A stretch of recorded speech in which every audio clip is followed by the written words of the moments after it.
جامعہ ترمذی میں حدیث ہے 3403 اور سنن ابی داؤد میں 5055 نمبر انٹرنیشنل نمبر کے مطابق کہ ایک صحابی نے عرض کی کہ اے اللہ کے رسول صلی اللہ علیہ وسلم مجھے کوئی ایک سورت ایسی سکھائیں کہ میں رات کو بسترے پر جاتے وقت اس کو پڑھ دیا، رات کو بسترے وقت پر جاتے وقت پڑھ، یعنی کہ موت ہے، ظاہر ہے صحیح بخاری میں حدیث ہے رات کو سوتے وقت کیا دعا ہے، اللہم بسمک اموت و احیا، تو ظاہر ہے کہ موت کی کنڈیشن میں انسان جاتا ہے، تو یعنی میں تجدید ایمان کر کے سوں، تو آپ صلی اللہ علیہ وسلم نے ارشاد فرمایا تم رات کو بسترے پر جاتے وقت سورۃ الکافرون پڑھ لیا کرو کیونکہ وہ شرک سے برات کا اعلان ہے، یعنی یہ تجدید ایمان ہے،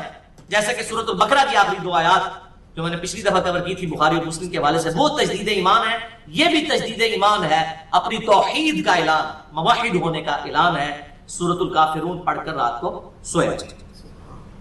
اور ایک اور حدیث ہے زبردست، سنن دارمی میں انٹرنیشنل نمبر کے مطابق 3426 اور سنن نسائی الکبریٰ میں 8028 نمبر، آپ صلی اللہ علیہ وسلم نے ایک شخص کو سورۃ الکافرون پڑھتے ہوئے سنا،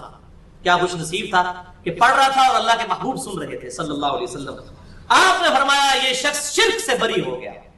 بڑی بہت بڑا ٹائٹل ہے، ابراہیم علیہ السلام کا سب سے بڑا ٹائٹل کیا ہے؟ ما کان ابراہیم یہودیا ولا نصرانیا ولکن کان حنیفا مسلما وما کان من المشرکین، ابراہیم نہ تو یہودی تھے نہ وہ نصرانی تھے بلکہ وہ سب سے ٹوٹ کر ایک اللہ کے ہو گئے تھے اور وہ مشرکوں میں نہیں تھے۔ تو آپ قل یا ایھا الکافرون پڑھیں اور آپ بھی وہ ڈگری حاصل کر لیں، وما کان من المشرکین۔ پھر ایک اور شخص کو سنا وہ سورۃ الاخلاص پڑھ رہا تھا، آپ نے فرمایا اسے بخش دیا گیا، الحمدللہ۔ سورۃ الاخلاص تو پھر سورۃ الاخلاص ہے، انشاءاللہ وہ تو ابھی آئے گی اس کی فضیلت۔ اس لیے بھائیو یہ جو دو صورتیں ہیں میرے حوالے سے میں ایک جملہ بولا کرتا ہوں کہ دونوں صورتیں جو ہیں سورۃ الکافرون اور سورہ الاخلاص یہ ایک کمپلیٹ پیکج ہے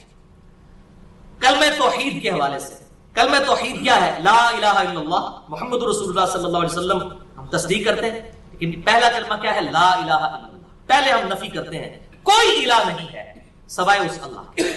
تو یہ کمپلیٹ پیکج ہے۔ قل یا ایھا الکافرون جو ہے اس میں لا الہ کے حوالے سے یہ ساری صورت ہے، آپ اس کا ترجمہ گھر جا کر پڑھنا،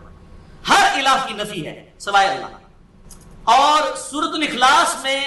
اس اللہ کا تعارف ہے، قل هو اللہ احد اللہ الصمد لم یلد ولم یولد ولم یکن لہ کفوا احد،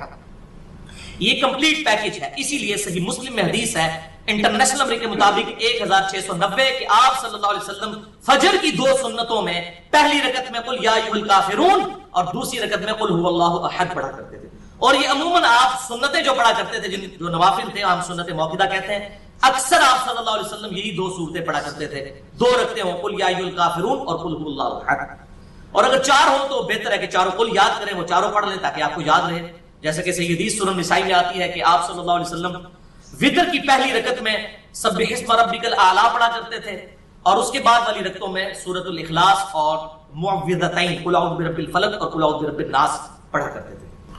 اور قل یا ایھا الکافرون بھی پڑھا کرتے تھے۔ تو یہ ساری صورتیں یہ 5 کی 5 یاد ہوں تو 5 وتر پڑھیں تو یہ پانچوں صورتیں پڑھ لی جائیں۔ تو بہرحال اس حوالے سے ایک اور حدیث بھی ہے صحیح مسلم میں 2950، بڑی ڈیٹیل حدیث ہے آپ صلی اللہ علیہ وسلم کے حج کے حوالے سے،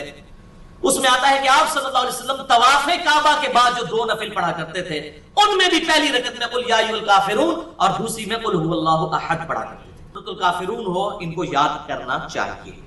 انشاءاللہ، کہ آپ صلی اللہ علیہ وسلم نے ارشاد فرمایا جو شخص کتاب اللہ سے ایک حرف پڑھے اللہ تعالیٰ اسے ایک نیکی عطا فرمائے گا اور اس نیکی کو پھر 10 گنا کر دے گا۔